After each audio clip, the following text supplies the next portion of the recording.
इडली पात्रामध्ये साबुदाणा टाकून अशी कोणती रेसिपी आहे? रेसिपी आत्ताच सेव्ह करून ठेवा, कारण श्रावण महिना येतोय आणि श्रावण महिन्यात सगळ्यांचे आवर्जून उपवास असतात.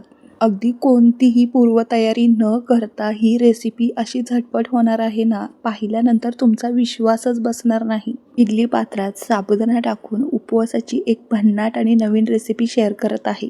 उपवासाला उपयोगी पडणारी खास रेसिपी आत्ताच सेव्ह करून ठेवा. इथे मी कच्चे बटाटे घेतले आहेत, त्याच्या साली काढून पाण्यामध्ये ठेवलेले आहेत. माझ्याकडे लहान मोठे असे बटाटे होते, त्यामुळे मी इथे 5 बटाटे घेतले आहेत. जो आता मी बटाटा दाखवला त्या आकाराचे तुम्ही इथे 4 बटाटे घ्यायचे. 4 बटाट्याच्या स्वच्छ धुवून साली काढून पाण्यामध्ये ठेवून दिले आहेत, जेणेकरून बटाटा काळा पडणार नाही. त्याच एका मोठ्या भांड्यात पाणी घेतलं आणि आता आपल्याला खोबरे खिसायची किसणी असते ना, त्या किसणीने बटाटा किसून घ्यायचा आहे. तर ना हे बघा, अशा पद्धतीने सगळे बटाटे मी किसून घेत आहे. अशा पद्धतीने बटाटा आपल्याला पाण्यामध्येच किसून घ्यायचा आहे, जे कसं बटाटा लाल किंवा काळा पडणार नाही. तर या पद्धतीने बटाटा सगळा किसून घेतलेला आहे आणि आता हा बटाटा आपल्याला 2 ते 3 पाण्याने व्यवस्थित स्वच्छ धुवून घ्यायचा आहे, म्हणजे कसं त्यातला स्टार्चही निघून जाईल आणि कसं आहे बटाटाही काळा पडणार नाही. बटाट्याचा सगळा किस 2 ते 3 पाण्याने स्वच्छ धुवून घेतलेला आहे आणि एक 5 मिनिटं पाण्यामध्ये असंच ठेवून द्यायचं आहे परत आपल्याला. आणि 5 मिनिटानंतर यातलं सगळं पाणी काढून घ्यायचं आहे. हा सगळा किस ना आता गच्च पिळून एका वेगळ्या भांड्यात काढून ठेवायचा. आता पुढची प्रोसेस होईपर्यंत बटाट्याचा किस अजिबात लाल किंवा काळा पडणार नाही. हा बाजूला ठेवूया आपण. आता आपण दुसऱ्या स्टेपकडे वळूयात. इथे एक मोठं भांडं घेतलं आहे आणि त्यामध्ये आता आपल्याला एक मोठी वाटी साबुदाणा घ्यायचा आहे. हा कच्चा साबुदाणा आहे, निवडून स्वच्छ धुवून घ्यायचा आहे 2 पाण्याने. जसा बटाटा आपण स्वच्छ धुवून घेतला ना, त्याच पद्धतीने साबुदाणाही आपल्याला इथे धुवून घ्यायचा आहे. कोणतीही पूर्वतयारी न करता साबुदाणा आणि कच्च्या बटाट्यापासून ही आज आगळी वेगळी आषाढी एकादशी निमित्त उपवासाची रेसिपी मी शेअर केली आहे. रेसिपी कोणत्या भागातून किंवा कोणत्या शहरातून तुम्ही पाहत आहात ते नक्की कमेंट करून सांगा. या रेसिपीसाठी आपल्याला तासांनी तास साबुदाणा भिजवत घालायची गरज नाही. अगदी झटपट होणारी ही रेसिपी आहे आणि रेसिपी इतकी छान आहे ना, पाहिल्यानंतर तुम्हाला नक्कीच आवडणार आणि ह्या आषाढीला तुम्ही नक्कीच हा बनवायचा प्रयत्नही कराल. आता आपल्याला एक मोठं भांडं घ्यायचं आहे. ताट असं मोठं किंवा परात घ्यायची आहे. धुवून ठेवलेले हे साबुदाणे आता परातीत काढून घ्यायचे आहेत आणि जो आपण बटाट्याचा किस ठेवला होता ना, तोही यामध्ये सगळा घालायचा आहे. आता काय करायचं आहे, साबुदाणा आणि बटाटा सगळा मिक्स करून घ्यायचा आहे, एकजीव करून घ्यायचा आहे व्यवस्थित. हाताने पीठ जसं मळतो ना तसं मळून घ्यायचं आहे. तसेच तोपर्यंत तुम्ही मला सांगा, आपल्या चॅनलला अजून सबस्क्राईब केलं की नाही? जर तुम्ही सबस्क्राईब केलं असेल तर ठीक आहे, नसेल केलं सबस्क्राईब तर पटकन सबस्क्राईब करा आणि तसेच बाजूला असलेल्या बेल आयकॉनवर प्रेस करायला विसरू नका, म्हणजे कसं आहे साधे सोपे खमंग रेसिपी तुम्ही नेहमीच बघू शकाल.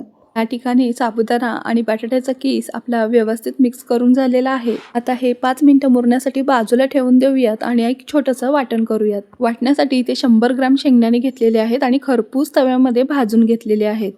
हे भाजलेले शेंगदाणे थंड झाल्यानंतर एका मिक्सर जारमध्ये काढून घेतले. तसेच त्यामध्ये आपल्याला इथे तिखटाप्रमाणे मिरच्या सुद्धा घालायच्या आहेत आणि इथे मी 5 ते 6 मिरच्या मोडून घातलेल्या आहेत. त्याचबरोबर एक मोठा चमचा जिराही घातला आहे. जर तुम्ही उपवासाला कोथिंबीर खात असाल तर कोथिंबीर ही मूठभर स्वच्छ धुतलेली निथळून घालू शकता यामध्ये. आता हे वाटण आपल्याला मीडियम असं करून घ्यायचं आहे, म्हणजे जास्त बारीकही नाही आणि जास्त जाडही नाही. बघू शकता व्हिडिओमध्ये अशा पद्धतीने हे असं वाटण करून घेतलेलं आहे. आता हे सगळं केलेलं वाटण, जे तयार केलेलं साबुदाणा आणि बटाट्याचा किस मिक्स करून घेतला आहे ना, त्यामध्येच टाकायचं आहे. केलेलं सगळं वाटण यामध्ये मी टाकलेलं आहे. त्याचबरोबर यामध्ये या चवीचं म्हणजेच या मिश्रणाच्या चवीचं आपल्याला यामध्ये मीठही टाकायचं आहे. त्याचप्रमाणे इथे मी 1 चमचा मीठ टाकलेलं आहे. त्याचबरोबर यामध्ये थोडीशी चवीपुरती साखर टाकलेली आहे. साखर तुम्हाला जर आवडत असेल तर घालू शकता, नसेल तर स्किप करू शकता, पण चटपटीत चव छान लागते. 3 चमचे दही टाकलं आहे. दही फ्रेश आहे. 3 चमचे मी दही इथे टाकलेलं आहे. पोहे खायचा चमचा असतो ना, त्या चमच्याने. आणि इथे लिंबू थोडा पिळून घेतला आहे. छान अशी चटपटीत चव होते. तर तुम्ही ही सगळी तयारी बघितल्यानंतर नक्कीच तर्क केलं असेल. आज आपण या ठिकाणी साबुदाणे वडे करणार आहोत, ते एकदम आगळ्या वेगळ्या पद्धतीने, आणि त्यासाठी कोणतीही पूर्वतयारी अजिबात करायची गरज नाही. तुम्ही आज ही रेसिपी पाहिल्यानंतर कधीही आयत्या वेळेला ही बनवू शकता. सकाळच्या घाई गडबडीत जर उपवास असेल, टिफिनसाठी काही बनवायचं असेल तर तुम्ही आदल्या दिवशी ही तयारी करू शकता.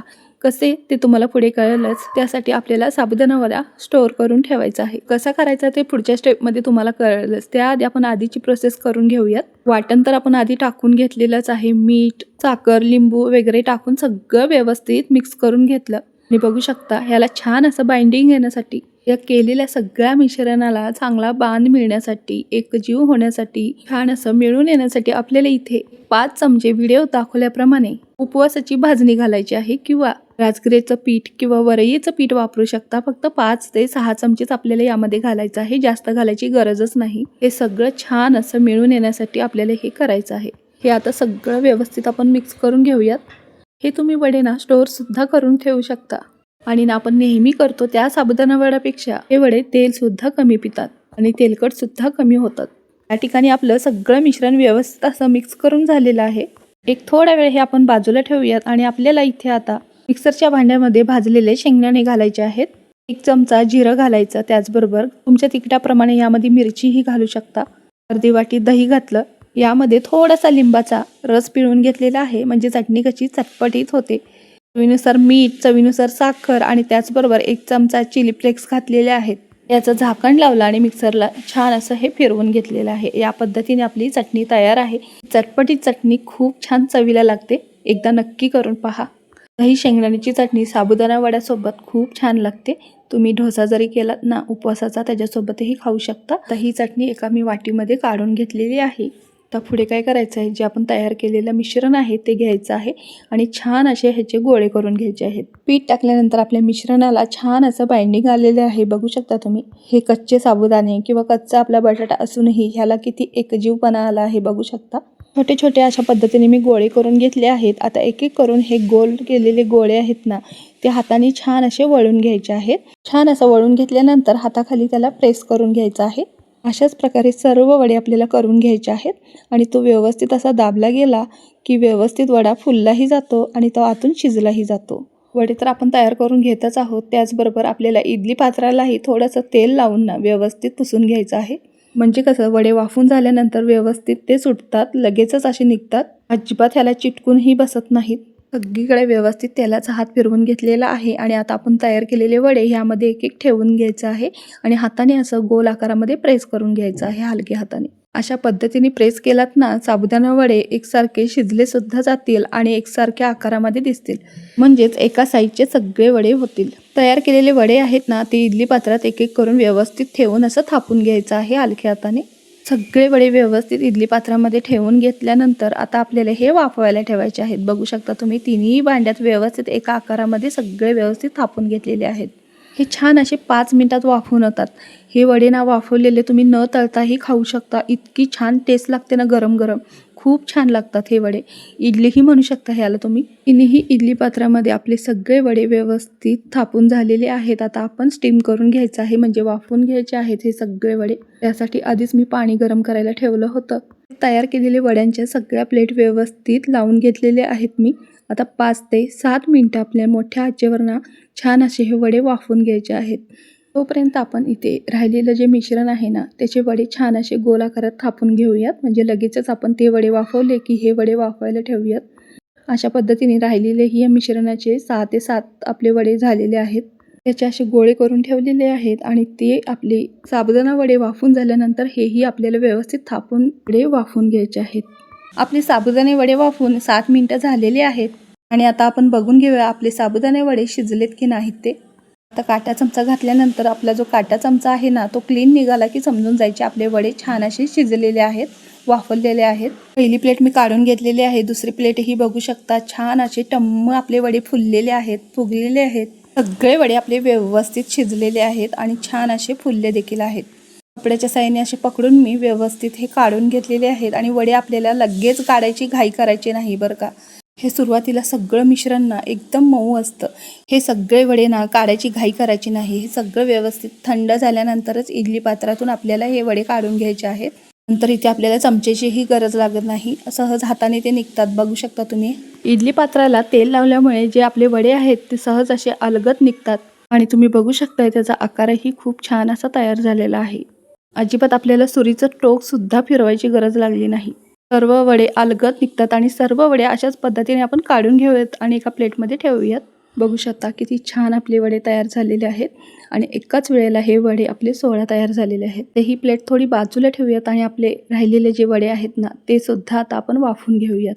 अशी तयार केलेले जे 7 गोळे होते ना तेच यामध्ये व्यवस्थित आपण जे सुरुवातीला दाखवलं त्या पद्धतीने प्रेस करून घ्यायचे आहेत, थापून घ्यायचे आहेत आणि ह्या प्लेट आपण इडलीच्या भांड्यात ठेवून ही वडे आपल्याला 5 ते 7 मिनिटं वाफवून घ्यायचे आहेत.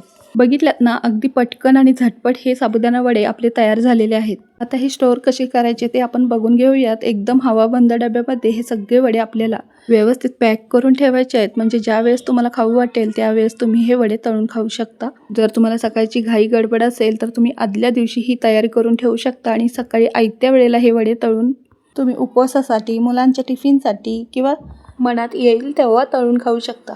वडे तर तयार झाले आहेत. आता ह्याचा रिझल्ट दाखवत आहे. त्याचप्रमाणे इथे मी तुम्हाला थोडे वडे तळूनही दाखवत आहे. नेहमीचं जसं आपण साबुदाणा वडा तळायला तेल घेतो त्या पद्धतीने घ्यायचं नाही. अगदी थोड्या तेलामध्ये हे वडे आपण छान असे कुरकुरीत खुसखुशीत होईपर्यंत तळू शकतो. वडे तळत असताना तुम्ही ना तेल जास्त कडक तापवून घ्यायचं नाही. मीडियम असं तेल तापलेलं असायला पाहिजे. वडे तेलामध्ये सोडल्यानंतर छान असे हलकेसे बुडबुडे तयार होतात.